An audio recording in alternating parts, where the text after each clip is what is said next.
Le bouddhisme est né en Inde il y a 2500 ans. Il s'est rapidement propagé dans l'ensemble de l'Asie et plus tard vers l'Occident où il pénètre au XIXe siècle. Depuis les années 50, le bouddhisme se développe en France grâce à la venue de grands maîtres de diverses traditions. Chemin de la compassion, le bouddhisme est avant tout une voie vers l'éveil et la connaissance.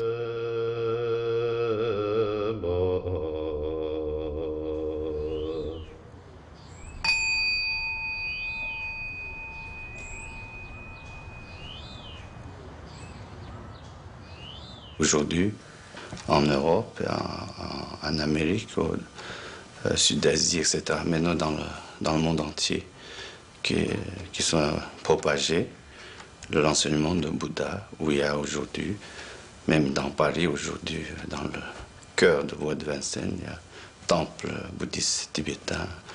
Donc il y a partout en France, dans chaque région, il y a du centre bouddhiste et du maître qui enseigne.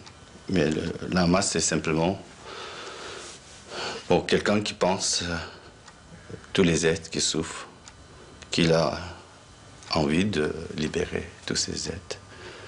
Comme une mère qui pense à son enfant unique, vous savez. Donc ça, c'est base de lama. Puis par-dessus de ça, il faut beaucoup de qualité. Tous les religions, c'est fait pour aider les êtres, pour libérer les êtres, amener dans l'état de félicité, plénitude, l'éveil, de la danse, de la musique. Et puis, toutes ces choses-là, c'est un moyen de support, de pratique. Et aussi de support de concentration.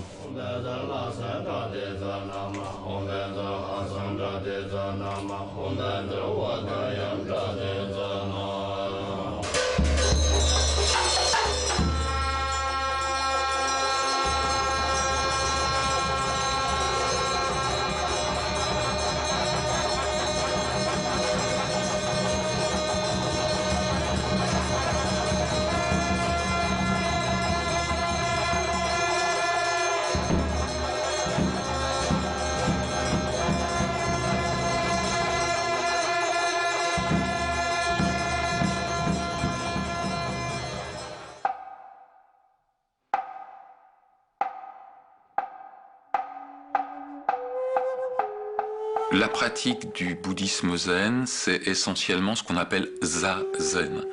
Za, ça veut dire assis, et zen, c'est concentration, méditation, absorption.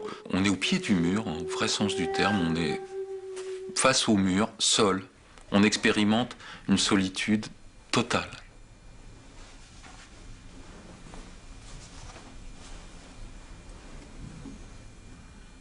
Il n'est pas nécessaire d'adopter une religion ou une idéologie ou une philosophie spéciale pour venir pratiquer.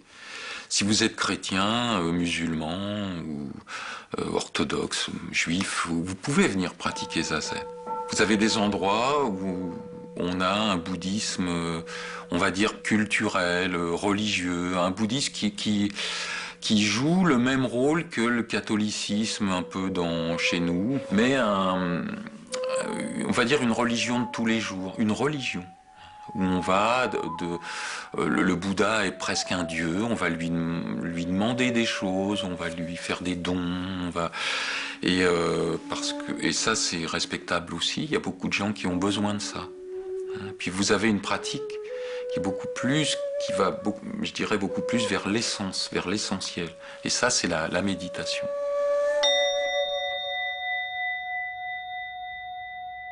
Dans la méditation, par la concentration, on essaye d'espacer les pensées et de trouver l'espace de silence qui se situe entre deux pensées.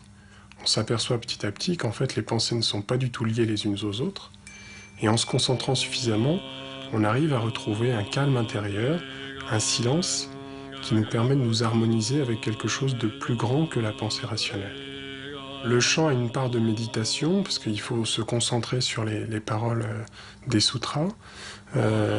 C'est un concentré de philosophie bouddhique qu'on récite et qu'on chante de façon vibratoire pour qu'il s'imprime profondément. La raison pour laquelle les Occidentaux se tournent vers le bouddhisme, pour faire simple, je dirais que l'athéisme est un désert aride dont on ressort assoiffé de religion, c'est le Mahatma Gandhi qui le disait. Le matérialisme a des limites évidentes pour tout être sensible. Et la tradition bouddhiste, par les Tibétains, par les maîtres zen du Japon, a su conserver une authenticité traditionnelle profonde. Et tout ça, ça procède de l'idée qu'il faut être plutôt qu'avoir.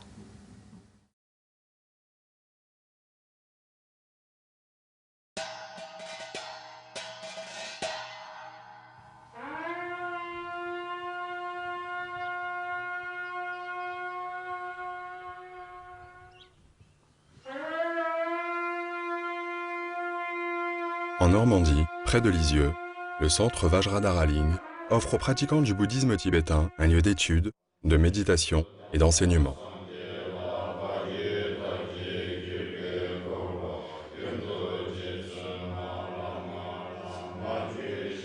Le bouddhisme, en fait, constitue une voie qui est très riche et qui permet d'une façon visible vraiment de progresser. Ce n'est pas des enseignements qui sont imposés comme une doctrine, c'est tout ce qui fait aussi sa beauté.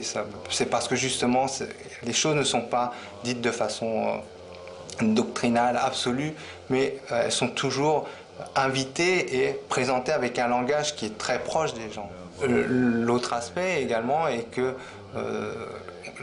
de nos temps, on a encore donc la chance d'avoir des maîtres qui détiennent ces enseignements à un niveau extrêmement élevé et qui peuvent ainsi en fait donc donner le sens de ces enseignements et permettre ainsi donc leur compréhension et leur développement.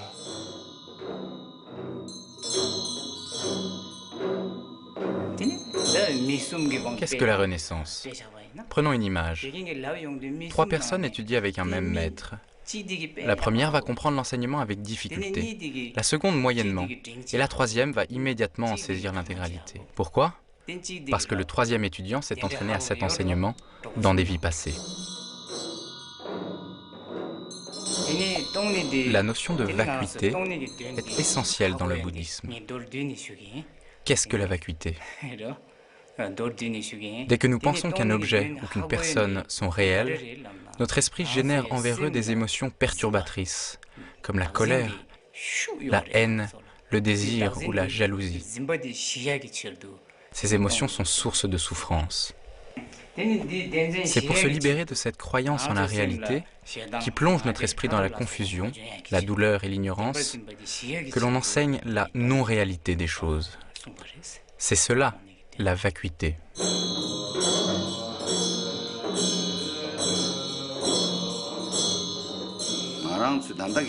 L'éveil, c'est la nature parfaite de Bouddha. Notre esprit le possède déjà en lui-même.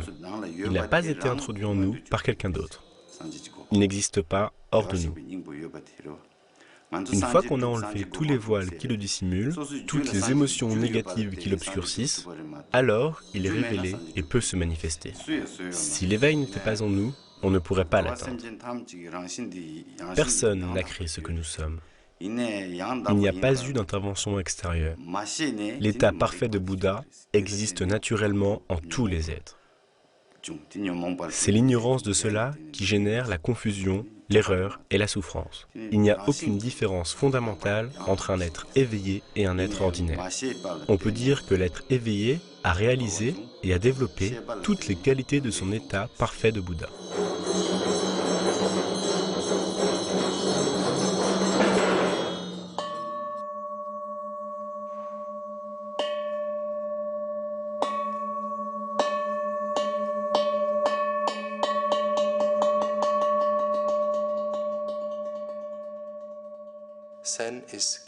Le zen, c'est la clarté de l'esprit et la compassion pour les autres. C'est l'essence même de la pratique. C'est bien plus que chanter ou s'asseoir. Les tenues que nous portons sont légèrement différentes selon que l'on est un novice ou un pratiquant plus ancien.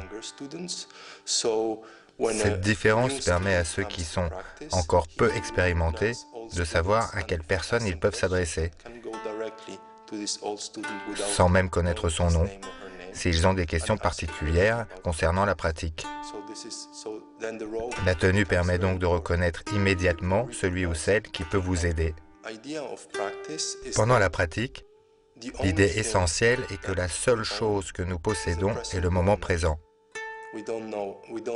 Nous ne pouvons posséder ni le passé, ni l'avenir, mais seulement ce qui se passe en ce moment précis. Maintenant, maintenant et maintenant. Lorsqu'on chante, on se laisse porter par le souffle du chant. On n'essaie pas de saisir le contenu de ce qu'on chante. On tente de ne pas avoir non plus de jugement, d'opinion, ni de sentiment par rapport au chant.